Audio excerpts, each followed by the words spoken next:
Pues bien, vamos a empezar a hablar un poco sobre el dolor en recién nacido y niños menores de 2 años.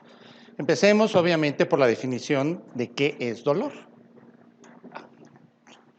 Bien, es una experiencia sensorial, emocional, desagradable, asociada o no a un daño, ya sea actual o potencial de algún tejido.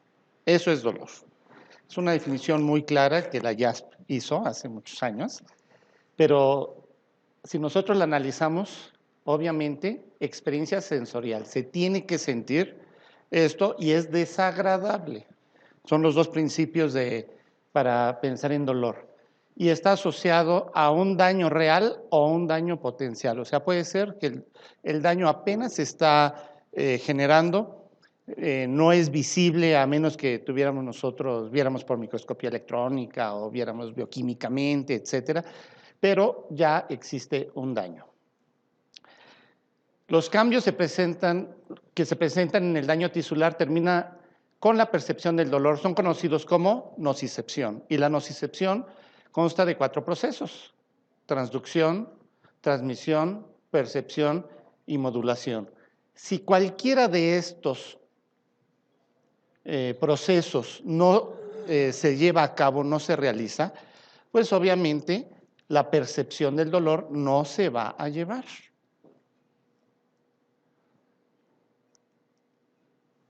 Transducción es un proceso mediante el cual un estímulo nocivo se convierte en una señal eléctrica. Eso es transducción.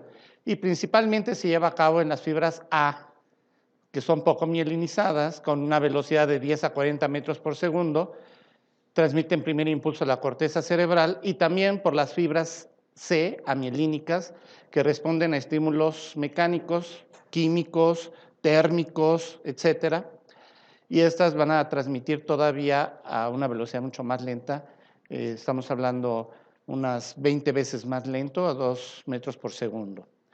Y son estas responsables del dolor sordo y mal localizado, y esto responsable del dolor que le dicen epicrítico, que causa un impulso de retirada. La respuesta de retirada del dolor, antes de que sea consciente, es transmitida por estas fibras.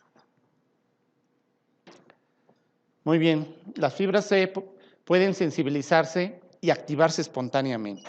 O sea, en un principio requieren de un estímulo, pero no forzosamente, siempre que se van a estimular, tiene que haber un estímulo externo. Se pueden activar espontáneamente por medio de mediadores inflamatorios como los leucotrienos, prostaglandinas, sustancia P, acetilcolina, histamina, potasio. Casi todos esos son mecanismos de acción. Aquí es donde actúan los antiinflamatorios cuando nosotros vamos a manejar el dolor, ¿sí? La transducción, proceso mediante el cual el estímulo nocivo, transmisión, ya la vimos, es la propagación a través de las fibras A y C. Estas hacen sinapsis en la segunda neurona en el asta posterior de la médula espinal. Todo esto es para saber a qué niveles podemos nosotros actuar para controlar el dolor. Y estos van hacia el tálamo, corteza, sistema límbico reticular, por medio de los tractos espinotalámicos, espino-reticular, y estos están controlados por los neurotransmisores excitatorios como glutamato, aspartato, sustancia P y otros péptidos. Entonces, es otra oportunidad que tenemos nosotros para poder controlar el dolor. ¿Sí? Estamos desglosando todo esto. La percepción es la información integrada y percibida por corteza cerebral, sistema límbico, sistema reticular. Y haciéndose de esta manera consciente el dolor. En este paso es donde se realizan las expresiones emocionales y de la formación del estado general de alerta. Ok, ya estamos recibiendo nosotros esa sensación desagradable, pero el organismo tiende a defenderse, y parte de esa defensa es la modulación de ese estímulo.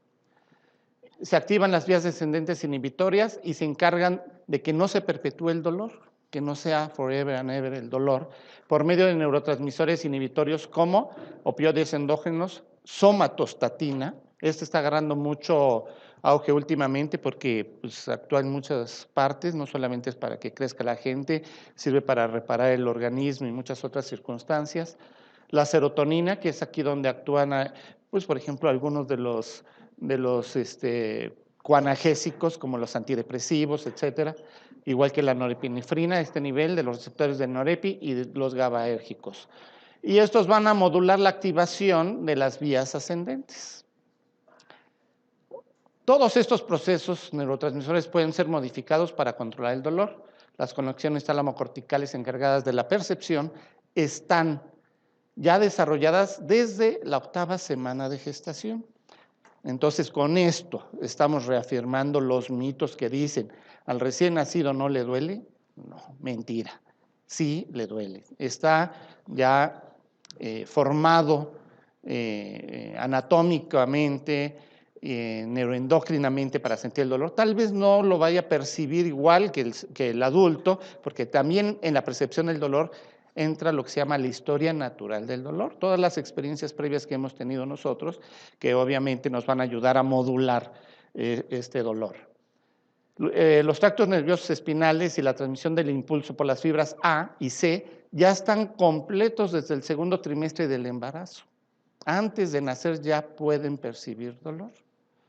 Aunque no está finalizada la mielinización, la cual se completa alrededor del 2º año de vida extrauterina.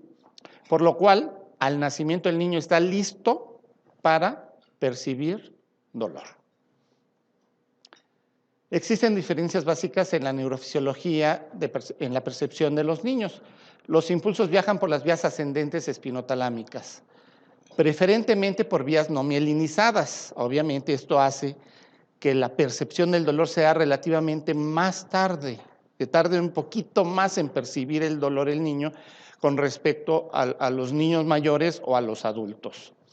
Se cree que poseen más receptores para la sustancia P, poseen un umbral de excitación y sensibilización más bajo, o sea, con menor estímulo puede llegar a presentarse el dolor.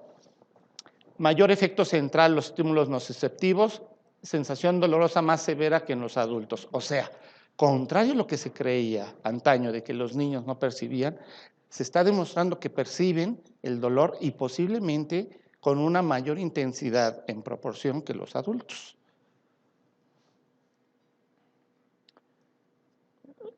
La punción del talón, bueno, pues hay una recomendación en el 2007 y en el 2012 en las cuales el dolor a la venopunción es menor que la punción del talón. Entonces, si tienen que tomar muestras a un niño, duele menos que puncione en la vena a que puncione en el talón. ¿Sí? Esto ya está demostrado. Calentar el talón para que tenga mayor flujo de sangre tampoco sirve. ¿Sí? De todos modos, le va a doler al niño. No está indicado apretar el talón porque la pura compresión del talón puede generar dolor. Entonces, aquí estamos viendo algunas prácticas comunes en la mayoría de los hospitales que vemos que no son recomendables. Obviamente, la evaluación del dolor en un adulto es difícil, pues en un niño es más difícil, y si el niño es menor de 2 años, todavía más difícil, porque no verbalizan, etcétera. Entonces, nada fácil la evaluación del dolor. Se requiere que quien esté evaluando tenga una conciencia y comprensión y sensibilizado para interpretar la expresión y manifestación del dolor. O sea, tenemos que sensibilizar primero al que va a interpretar si le duele o no le duele al niño, porque podemos seguir con la historia añeja de que a los niños no les duele. Podemos seguir con eso. Y ustedes pueden encontrar hoy por hoy, en el siglo XXI, médicos, incluso especialistas que dicen al niño no le duele, ¿no? Entonces, pues, tenemos que remar contracorriente para mostrarles que sí se puede. Se requiere conciencia, como quien dice, para poder saber que sí. Y obviamente esto tiene que ver mucho la edad, el desarrollo psíquico. O sea, no es lo mismo que nosotros, un niño de 4 años con un desarrollo normal, o que los padres han enriquecido su desarrollo social, intelectual, a un niño que esté abandonado o que tenga cierto retraso mental. Pues entonces pues no se va a poder. Esos podemos ver que van a llegar pronto a San Lázaro, ¿no? Entonces el desarrollo psíquico tiene mucho que ver, las experiencias dolorosas previas, que es lo que se llama la historia natural del dolor. La primera vez que uno percibe dolor, pues no sabe ni qué onda. Pero conforme van pasando las experiencias, uno va aprendiendo. Tanto se aprende de forma positiva como de forma negativa. Las experiencias son tanto en forma positiva como en negativa. Los factores ambientales, que incluyen la relación padre-hijo, ¿sí? O sea, cualquiera de nosotros hemos padecido por alguna situación en la que hemos tenido una situación que nos genera dolor, y la percepción del dolor de nosotros es diferente si estamos con alguien con quien estamos agradable o que nos trata bien, o con alguien que nos esté tratando mal o que nos estén ignorando. La percepción del dolor de nosotros como adultos va a ser diferente. Igual sucede con los niños, ¿sí? Entonces, el que estén los padres, siempre y cuando lleve una buena relación con los padres, es positivo para el control del dolor de los niños. Si la relación, sobre todo en los adolescentes, pues no es buena, pues obviamente esto va a ser todavía peor de que estén ahí los padres, ¿no? En los menores de 2 años, este grupo etario es el más difícil de evaluar el dolor, por la falta de comunicación verbal. Entonces, nos basamos mucho en la respuesta fisiológica, que es todavía más subjetiva de lo que nos dice el paciente. Lo que nos dice el paciente es subjetivo, pero en estos niños de menos de 2 años que no hablan, pues todavía es más subjetivo la interpretación del dolor. Entonces, es un fenómeno que activa el sistema nervioso autónomo y va a haber liberación de catecolaminas. Entonces, la respuesta en la frecuencia cardíaca, en la presión, en la saturación, frecuencia respiratoria, nos va a orientar si tiene o no tiene dolor. Diaforesis, palidez, hipotermia, vasoconstricción periférica, son factores indirectos que nos pueden orientar si está percibiendo dolor. Obviamente hay otras entidades que nos pueden dar estas mismas manifestaciones, pero pues tenemos que descartarlas. Los movimientos corporales, el llanto. Bueno, pues el niño llora porque tiene hambre, porque está mojado, porque tiene frío, porque tiene calor, porque tiene dolor, por muchas cosas. Bueno, pero de todos modos está llorando. Tenemos que pensar que alguna de esas posibilidades es dolor. Y a mí me ha tocado niños que ha estado llorando, y a veces los papás creen que es porque tienen hambre o tienen cualquier otra cosa, y luego vienen y tienen un problema, un abdomen agudo, una torsión de testículo o cualquier otra cosa, ¿sí? Entonces hay que tomar en cuenta todas esas manifestaciones subjetivas del dolor, ¿sí? Digo, si ya están internados, si nosotros vemos, eso lo vemos sobre todo en los niños recién nacidos y prematuros, cuando tienen dolor, se desaturan. Pueden o no tener taquicardia, pero se desaturan, ¿sí? Entonces nosotros tenemos que tomar en cuenta esos signos para poder tratar de interpretar si tiene o no tiene dolor. La expresión facial, y existen escalas. Una de las más utilizadas en niños menores de 2 años es la de Oucher, ¿sí? Que es una escala. Aquí vemos unas caritas y se le da una puntuación del 0 al 10, de acuerdo a todo esto. Aquí vemos la modificación de la frecuencia cardíaca, ¿sí? Si la frecuencia cardíaca aumenta, pues le dan 0 puntos. Si disminuye menos del 20%, se le da 0 puntos. Si la modificación es del 20 al 30%, se le da 1 punto. Si es mayor del 30%, se le da 2 puntos, y así vamos sumando como si fuera el equivalente del EVA, ¿no? El llanto, el tipo de llanto, o sea, no llora, el llanto es controlable, lo apapachas y se controla, o es incontrolable el llanto, entonces nos está orientando. La actividad motora, la actividad corporal, también nos va a estar orientando. El niño se mueve normal o está tranquilo, el niño retira o está totalmente inmóvil, pase lo que pase, pues porque ya le duele demasiado, ¿sí? En fin, entonces aquí vemos los diferentes reactivos para nosotros poder tratar de interpretar cómo es el dolor en estos niños menores de 2 años.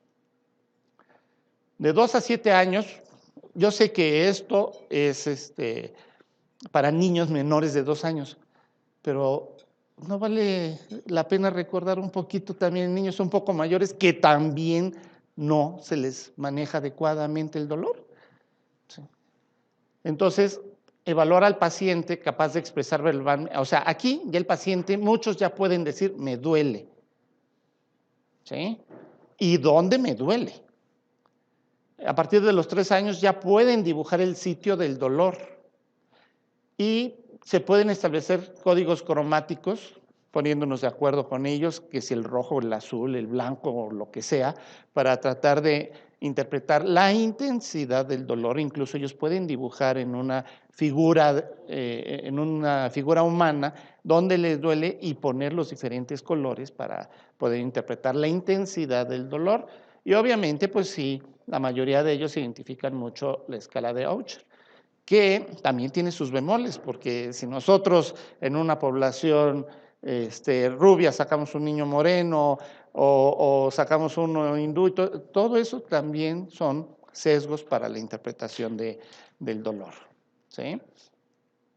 En los mayores de 7 años, obviamente la inmensa mayoría pueden expresar la intensidad, las características del dolor, ya manejan el lenguaje abstracto mucho mejor, escalas de colores numéricas, ELEVA, la visual análoga, verbal análoga, ¿sí? Todo esto son de mucha utilidad, muchos de ellos reconocen respuestas conductuales psicológicas, o sea, saben que hacen dejan de hacer determinadas cosas o hacen determinadas cosas para que no les duela o les duela menos, ¿sí?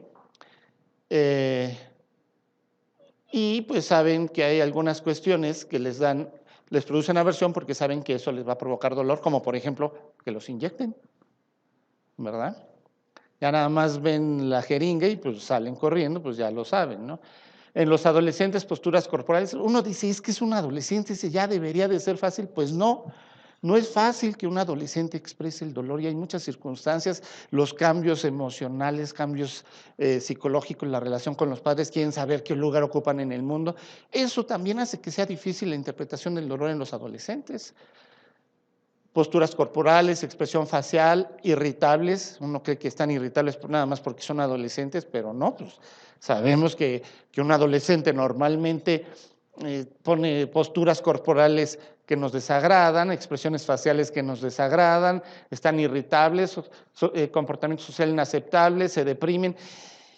Pues sí, pero si tienen dolor, se van a exacerbar. Eso puede ser una conducta. Todo esto que menciono aquí es una conducta normal de un adolescente, pero si se exacerba, quiere decir que les está doliendo. Para que nosotros podamos hacer el diagnóstico del dolor, el sitio del dolor y el tipo de dolor, lo más importante en los niños es la paciencia, porque no va a ser fácil poder hacer el diagnóstico. Paciencia, pericia, dedicación, perseverancia.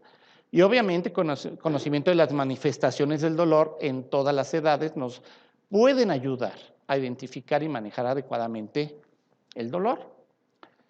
Los síntomas no se ven. El dolor es un síntoma, no se ven. Entonces, no se ve la disnea, o sea, nosotros vemos la sensación del paciente de ahogo, pero no sabemos qué tanta disnea tiene, si tiene mucha o poca disnea, eso es una interpretación subjetiva, ¿sí? Solo observamos el conjunto de conductas que expresan el sufrimiento en los pacientes. Igual es el dolor en los niños pequeños. Tenemos que ver el todo para tratar de interpretar qué es lo que les está pasando. Por eso es más difícil valorarlos, Aún más cuando se trata del paciente pediátrico. Si en el adulto es difícil determinar qué tanta disnea tiene, qué tanto sufrimiento tiene, pues en los niños es mayúsculo esta incapacidad, es mayúscula. Entonces, el hecho de medir una experiencia subjetiva en otra persona, yo conozco algunas señoras que dicen, estás triste o estás muy contento. Lo sé porque te conozco más que tú mismo, ¿sí? O sea, es subjetivo, es una interpretación subjetiva. Y aquí entran muchas cosas que son sesgos para poder hacer esa interpretación, las creencias, los prejuicios, las experiencias personales de ellos mismos y de los que están a su alrededor, sus experiencias profesionales, sus conocimientos y el análisis que va a hacer ella del paciente, o sea, a ella me refiero a la persona que está interpretando, no forzosamente que sea femina, ¿sí?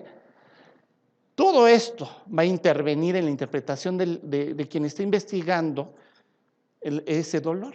Y eso nos va a dar una gran variabilidad en la interpretación del dolor.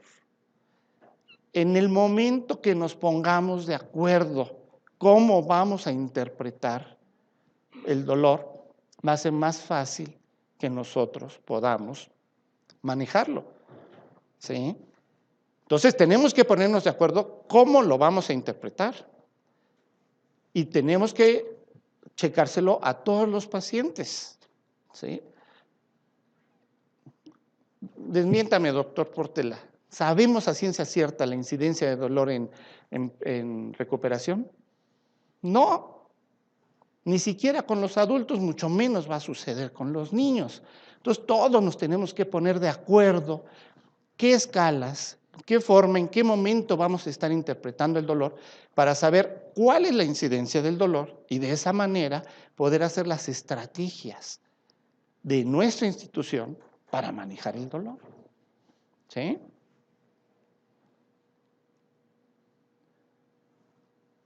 Bueno, ya sé que en este sexenio no tiene nada que ver que si son niñas o niños, pero bueno, se escucha bien.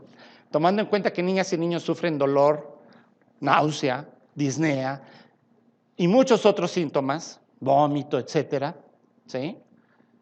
Nosotros tenemos que tener diferentes estrategias para cada uno de los síntomas que tengan los niños que tenemos internados, sobre todo todos aquellos que no verbalizan de una forma adecuada, para que nosotros podamos aliviar sus síntomas. A fin de cuentas, yo sigo repitiendo, ¿cuál es el origen de la medicina? Buscar alivio al dolor. Y de repente llega el paciente al hospital y pasa por un servicio, dos servicios, un examen, otro examen, y no le estamos controlando el dolor. Se nos está olvidando esa meta primaria como proveedores de salud, ¿verdad? Entonces tenemos que homogeneizar nuestros criterios, nuestros procesos de evaluación para que sea provechoso para todos, para la comunidad médica y para los pacientes. Entonces nos tenemos que poner de acuerdo nosotros cómo vamos a medir el dolor, cada cuánto lo vamos a medir, para poder saber nosotros qué estrategias vamos a hacer para controlarlos. Entonces nos queda mucha tarea como comunidad médica y como comunidad médica de este hospital por hacer para poder resolver estas circunstancias o por lo menos atenuarlas, ¿no? Entonces un proceso de evaluación sistemático mejoraría la atención al normar las tomas de decisiones y aumenta el conocimiento epidemiológico y clínico de los síntomas, ¿sí? Conceptos básicos. Todos los síntomas siempre son subjetivos. ¿Cuál es el dolor más fuerte? El propio. Ese es el dolor más fuerte, ¿no? ¿Los pacientes pediátricos presentan síntomas? Sí. ¿Pueden presentar dolor? Sí. ¿Los síntomas en los pacientes pediátricos son medibles? Puede que sí, puede que no, pero pues, si hacemos el esfuerzo, podemos obtener un poco más de información al respecto. Esto pues le va a gustar a algunos de los que están aquí. el paciente pediátrico, a pesar de lo que, digo, había un anuncio que lo ejemplificaba muy bien de Mejoral para niños, ¿no? No es un adulto pequeño, ¿sí? Los pacientes pediátricos no siempre lloran cuando tiene dolor, porque también dicen, no, de seguro no le duele porque no está llorando. Pues no, no forzosamente va a ser el llanto la manifestación del dolor, incluso puede quedarse callado, puede quedarse tranquilo y dice, mira, ya se quedó quietecito, ya no le duele, ¿no? Pues el niño no se quiere mover porque le va a doler más y son las mismas circunstancias que lo está haciendo que esté así. Entonces, existen alrededor de 40 instrumentos para medir el dolor y la mayoría están validados en dolor agudo. Existen pocas para dolor crónico en niños que también pueden padecer dolor crónico, ¿sí? Porque también hay entidades ortopédicas, oncológicas, hematológicas que pueden dar dolor crónico, digestivas, etcétera. Escalas unidimensionales, multidimensionales y observacionales, que son las más llevadas, sobre todo mientras más chicas son. Evaluación del dolor, existe la escala de QUEST, en inglés, question, o sea, cuestionar al paciente, preguntarle. Use los instrumentos de los valores existentes, evaluar la conducta y toma de decisiones, terapéutica. Entonces, este es el principio básico, pero yo creo que no solamente en los niños menores de 2 años, en cualquier paciente de cualquier síntoma. ¿Estamos? Selección de los instrumentos de evaluación y se deben de considerar los siguientes criterios: utilidad clínica y práctica. Hay algunos que a lo mejor me van a decir muy bien cómo está el dolor, pero aplicarlo es poco práctico, ¿sí? Entonces, pues no nos va a ser de gran utilidad. Las características intrínsecas del instrumento que vamos a utilizar, la forma en que lo están midiendo, la existencia de versiones adecuadamente validadas. O sea, ya existen escalas validadas y otras que no tanto, ¿verdad? Dentro de las unidimensionales tenemos las que miden únicamente el dolor. Por ejemplo, la más típica es el EVA, escala verbal análoga o visual análoga. Esa es la típica, ¿sí? La cual va a medir la intensidad. Es útil en niños mayores de 4 años siempre y cuando hayan tenido un desarrollo adecuado, ¿sí? Me ha tocado adultos con los que es difícil poder que interpreten la escala de EVA, ¿sí? Pero ya, y también me ha tocado niños de 3 años que puedan entenderlo, pues si el dolor es muy grande y que ya sepan obviamente los números, ¿sí?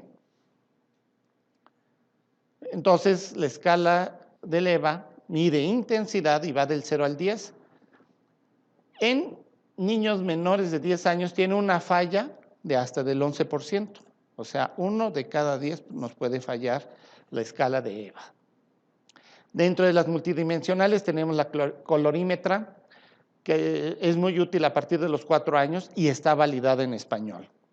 La PPQ basada en la escala, esta escala es a partir de los 12 años, existe versión en español, pero vean, también a partir de los 12 años.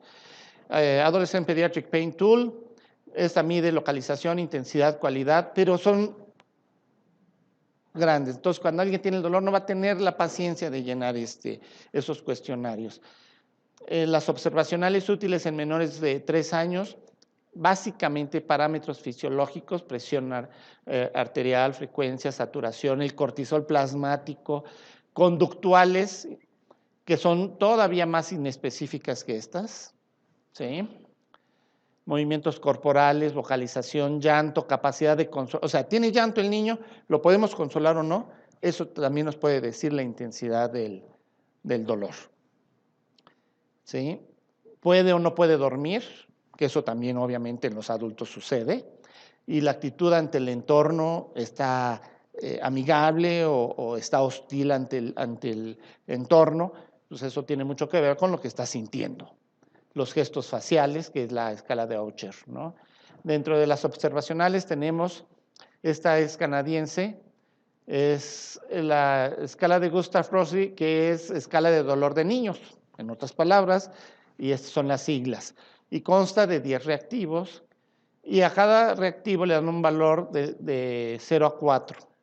Mide en 3 dimensiones, signos directos de dolor, expresión voluntaria del dolor, atonía psicomotriz, indicativo de dolor crónico, es lo que decíamos. Lo ven muy tranquilo, muy pasivo, pues sí, porque ya le duele demasiado o lleva demasiado tiempo con dolor.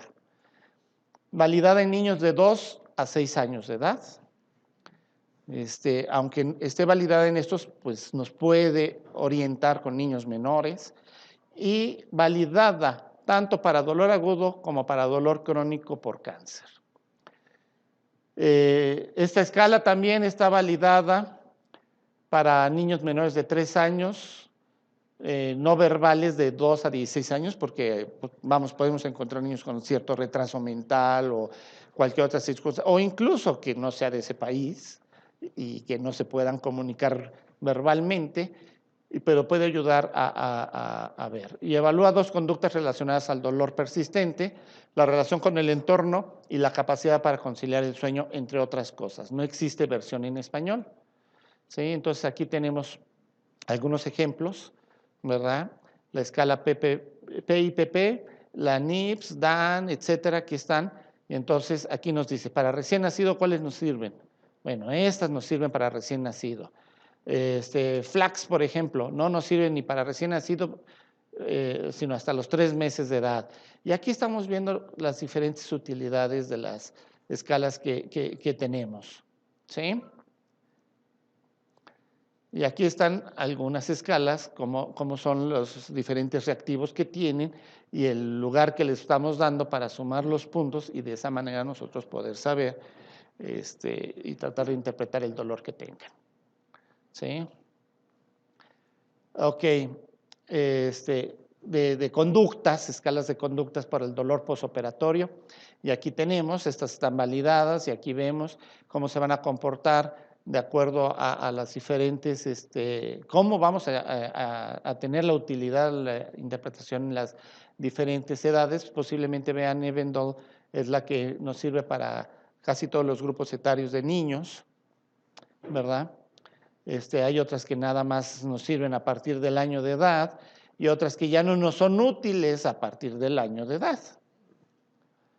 ¿Sí? Estas son otras escalas que ya son, que tienen que, de acuerdo a esta escala, nosotros vamos a iniciar de primera intención el manejo del paciente.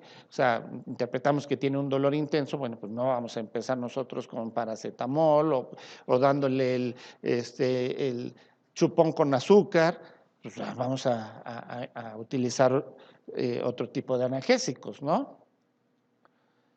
Y aquí estamos viendo las diferentes escalas. Ok. Instrumentos observacionales, útil para interpretar dolor en menores de 3 años, útil en mayores de 3 años con dificultad en comunicación, y tenemos algunos ejemplos como CRIES, Amiel Tyson, que son algunas otras escalas, ¿no? Esta es la escala neonatal facial, código de expresión facial, y aquí tenemos para poder interpretar el diferente tipo de dolor, ¿no? Entonces, a cada uno le da cierto puntaje, que si tiene o no fruncido el ceño, los ojos apretados, los surcos nasales profundos, porque también está haciendo está contrayendo los músculos faciales y por eso es que está así, ¿sí? En fin, todos estos son los diferentes parámetros que nosotros vamos a tomar en cuenta y se les va dando puntos y de acuerdo a eso, es el dolor que nosotros podemos interpretar. Esta es la Premature Infant Pain Profile.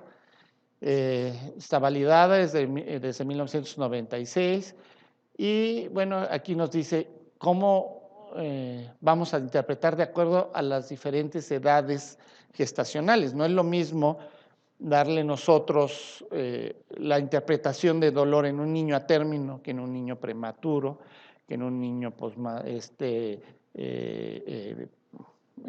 inmaduro, etcétera, ¿no? Y entonces aquí tenemos, de acuerdo a las diferentes edades gestacionales, ¿cómo lo vamos a interpretar? Entonces, despierto y activo, ¿sí? Aquí estamos dando ojos abiertos, con movimientos faciales, aumento de la frecuencia cardíaca, más de tantos latidos, etcétera. Y cada uno de estos nosotros le vamos dando algún punto.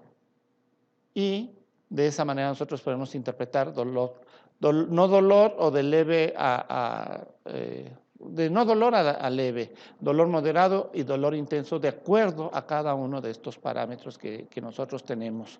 ¿Sí? Ok. La respuesta del niño, la respuesta aguda del niño, diferentes mediadores, los procedimientos que le están haciendo, que si la venopunción, que si le están aspirando, que si lo van a cambiar del pañal y que si lo sacaron de la incubadora, porque pues, también el frío duele. ¿Sí? Cuando son un poquito más grandes, está o no está la familia, porque obviamente los niños desde que nacen, ¿qué es lo primero que reconocen los niños cuando nacen? La voz de la mamá y el latido del corazón de la mamá. Por eso si se lo ponen del lado izquierdo, está escuchando el latido del corazón de la mamá y se tranquiliza el niño. Pero si a pesar de que lo pongan ahí no se tranquiliza, algo está pasando, ¿verdad? Ok. Y aquí vemos las diferentes cuestiones como el afecto, cómo se va modificando las conductas y las capacidades cognitivas, porque un niño que padece dolor en forma crónica va a tener problemas de aprendizaje. ¿Ok? Va a tener problemas de aprendizaje. Ya se han visto artículos en los que se ha checado esto. Ok, ahora hablemos un poquito de los fármacos que se utilizan en la pediatría. Y pues este es el más utilizado, por lo menos en nuestro entorno, el paracetamol. Está considerado de primera línea en casi todo el mundo para controlar el dolor en los niños pequeños, el paracetamol, perdón. Su farmacocinética es muy diferente en los niños muy pequeños que en los niños ya después del año de vida. Y vemos nosotros que en los niños recién nacidos la absorción es mucho más lenta por vía enteral. O sea, si ustedes les dan gotas a los niños muy pequeños, va a tardar mucho más tiempo en hacer efecto. Entonces, ay, no le está haciendo efecto, entonces dale otra dosis. Ah, no le está haciendo efecto, dale otra dosis. Y luego de repente ya triplicamos la dosis, ya hizo efecto y aguas, porque pues también tiene sus efectos secundarios. ¿Sí? Entonces, tal vez lo que se podría hacer es dar la primera dosis parenteral y posteriormente darle las siguientes dosis vía oral. Eso ya nos ayudaría mucho para evitar la sobredosificación y poder titular muy bien cómo va a responder. Su depuración se incrementa exponencialmente durante los primeros 6 meses de vida, o sea, cuando son muy pequeños, tarda mucho, o sea, la dosis inicial igual, pero va a durar más tiempo porque su depuración está retardada, ¿sí? Posteriormente ya va a tener una depuración muy semejante, a tal grado que a los 2 años de edad es un 80% del valor observado, ¿sí? En los adultos, o sea, ya prácticamente estamos hablando normal. El volumen de distribución disminuye, esto también tiene mucho que ver en que la dosis sea ligeramente, que requiera mayor. ¿Por qué? Porque hay un mayor volumen de distribución y ahí se va a estar diluyendo el fármaco, ¿sí? Entonces, disminuye mucho en las 2 primeras semanas de vida. Entonces, no es lo mismo un recién nacido que al mes de edad. Ya cambia mucho esta cuestión. La dosis rectal de carga es de 35 a 50 miligramos por kilo y la dosis de mantenimiento de 25 a 30. ¿Sí? Fue introducido en 1893, es el analgésico más utilizado en niños y está recomendado para dolor de leve a moderado. La mayoría de los niños que se operan tienen un dolor de moderado a severo. Entonces, pues nos puede ayudar para disminuir los otros analgésicos pero no es suficiente para controlarle el dolor. ¿Sí? Tiene un efecto dual, con cierta inhibición de prostaglandinas a nivel central, que es lo que nos da el efecto antipirético, ¿sí? Y un efecto analgésico débil, que incluye pues, parte de su efecto en los receptores NMDA, cierto antagonismo de la sustancia P a nivel espinal, se metaboliza por la citocromo P450, eso es mucho, tiene que ver el por qué en los niños pequeños está más lento su metabolismo y su eliminación, y la dosis de 10 a 15 miligramos por kilo, se debe disminuir esta dosis en neonatos y prematuros. La dosis tóxica en un hígado sano son 300 miligramos kilo día.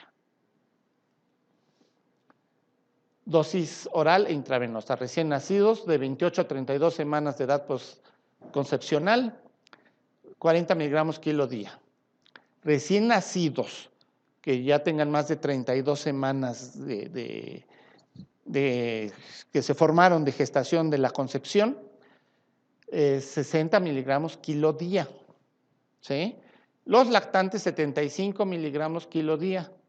Niños menores de 12 años, de 10 a 15 miligramos kilo cada 6 horas. ¿Sí? O sea, si lo multiplicamos por 4, pues ya vamos a ver que es poquito, muy semejante a esta. Con un máximo de 100 miligramos kilo día. La dosis rectal obviamente es mayor que las otras dosis y es de 35 a 45 miligramos por kilo y se pueden repetir 20 miligramos por kilo cada 6 horas. ¿Sí? AINES, bueno, yo no los recomiendo de primera intención, pero también se pueden utilizar los AINES con cierta mesura. ¿Sí? Sabemos que nos pueden afectar cartílago de crecimiento renal, en niños muy pequeños incluso el conducto arterioso, hacerlo patente, etcétera, ¿no? Sabemos esas cosas. Pero se puede utilizar el ibuprofeno a partir de los 3 meses de edad, de 5 a 10 miligramos por kilo, de 3 a 4 veces, dosis máxima 40 miligramos por kilo por día. Naproxeno en mayores de 2 años, de 5 a 10 miligramos por kilo cada 12 horas, con un máximo de 20 miligramos por kilo día. Ketorolaco, dosis inicial 0.2 miligramos kilo dosis, máximo 10 miligramos cada 4 a 6 horas. Están recomendados estos internacionalmente. Yo en lo particular, en los niños, no uso ni naproxeno ni ketorolaco. A veces uso el ibuprofeno, sobre todo ya vía oral, ¿sí? Los otros realmente no, yo no los utilizo, no me da la suficiente confianza de utilizarlos. Opioides se pueden utilizar también en los niños, tramadol, codeína, fentanilo, buprenorfina. La doctora Salado Energía González tiene una experiencia enorme con buprenorfina con niños de todas las edades y en todas las vías de administración y tiene muy buenos resultados. Y pues obviamente tuvieron que utilizar eso porque hubo un momento en el que no podían obtener otros opioides como morfina, fentanilo, etcétera, para manejo de dolor y les permitió hacer esa experiencia. Para mí, el número 1 de los opioides para niños es el tramadol, es muy seguro, además inhibe la recaptura de serotonina, tiene esa ventaja. Entonces, si tiene cierto componente de dolor neuropático, nos puede ayudar un poquito. La dosis que yo utilizo es de 0.8 a 1.2 miligramos por kilo de peso. Cada gota tiene 2.5 miligramos, entonces pues ahí lo pueden ir calculando cuando se los vayan a dar oral o nasal o como quieran. Codeína pues es difícil conseguir aquí en México para manejarla para dolor posoperatorio.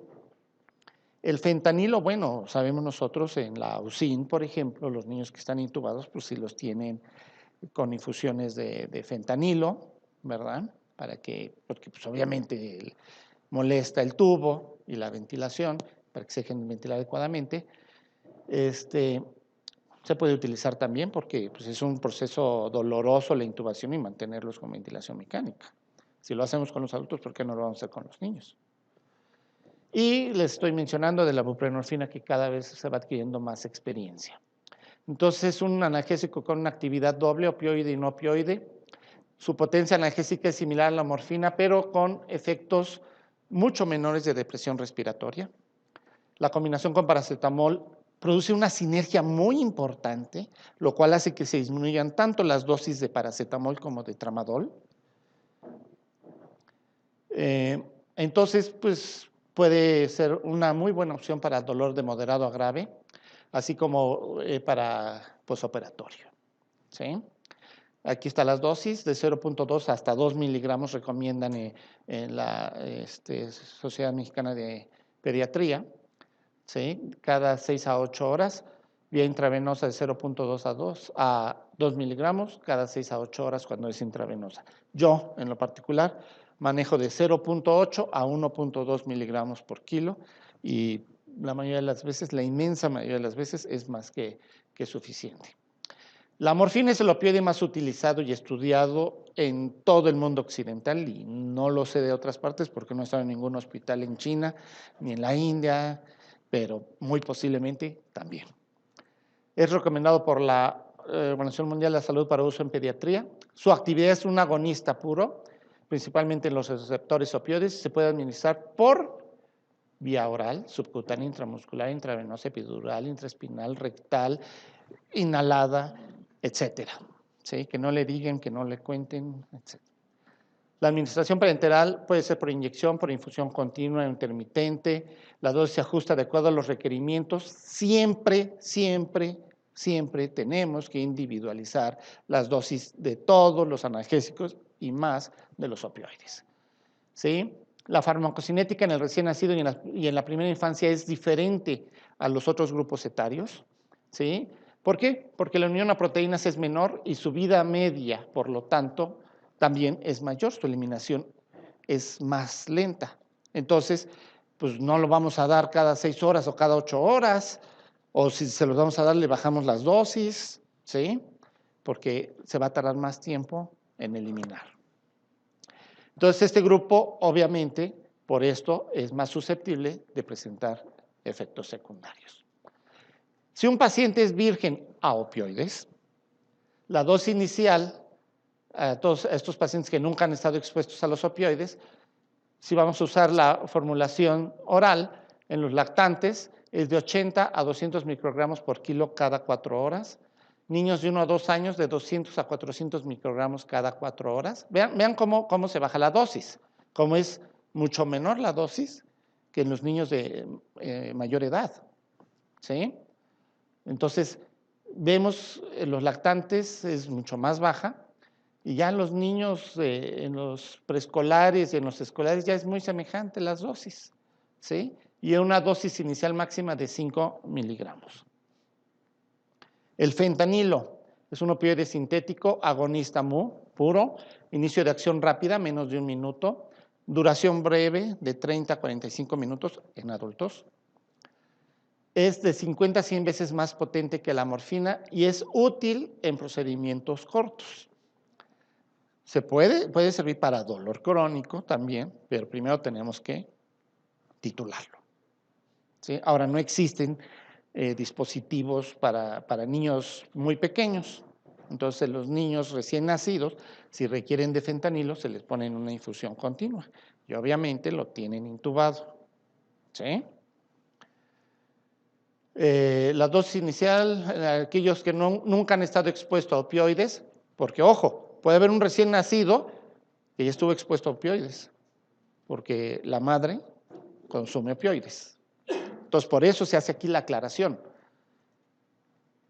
Dosis inicial en pacientes que nunca han estado expuestos a los opioides.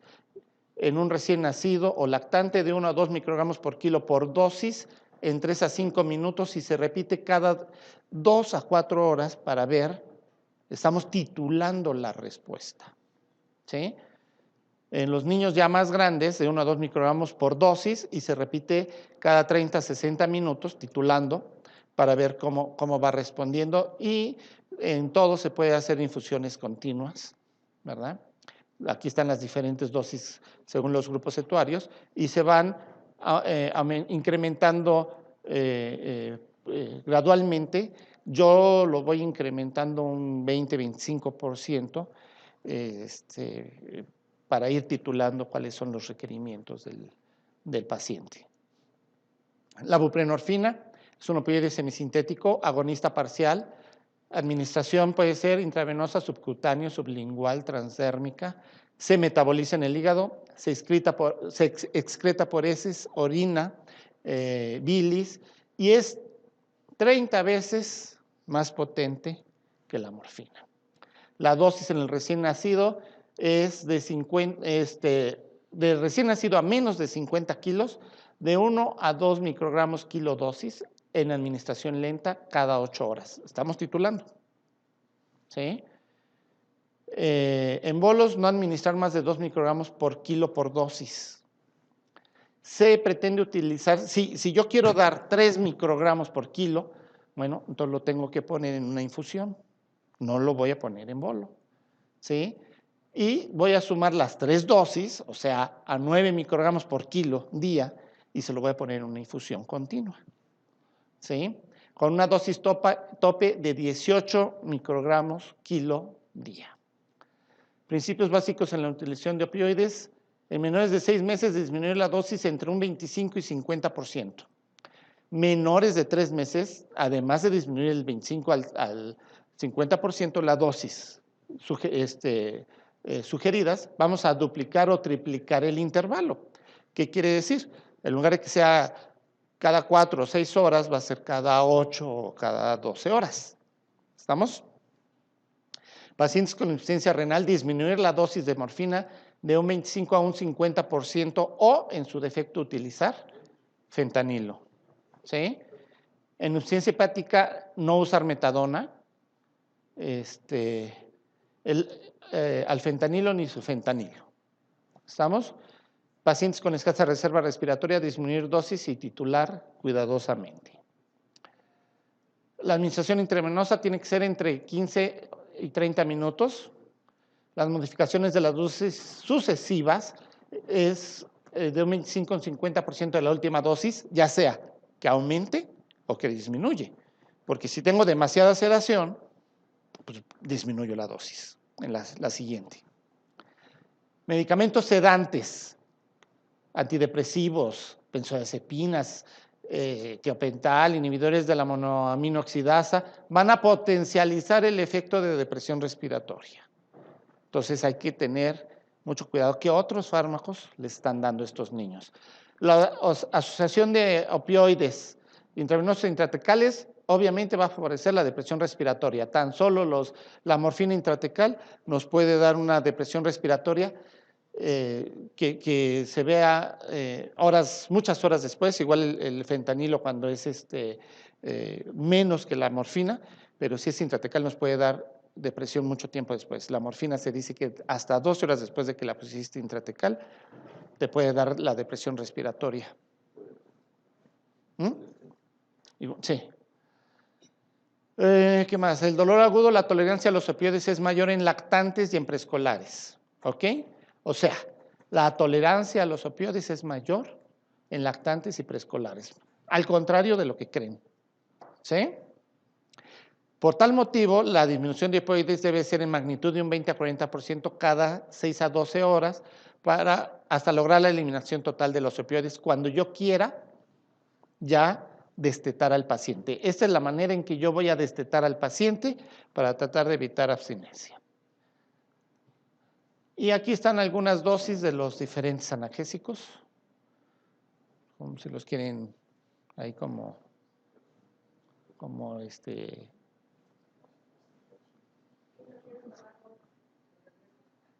¿La quieres tomar foto? ¿O hay forma de que las copie? Bueno, ahí está, tómale la foto.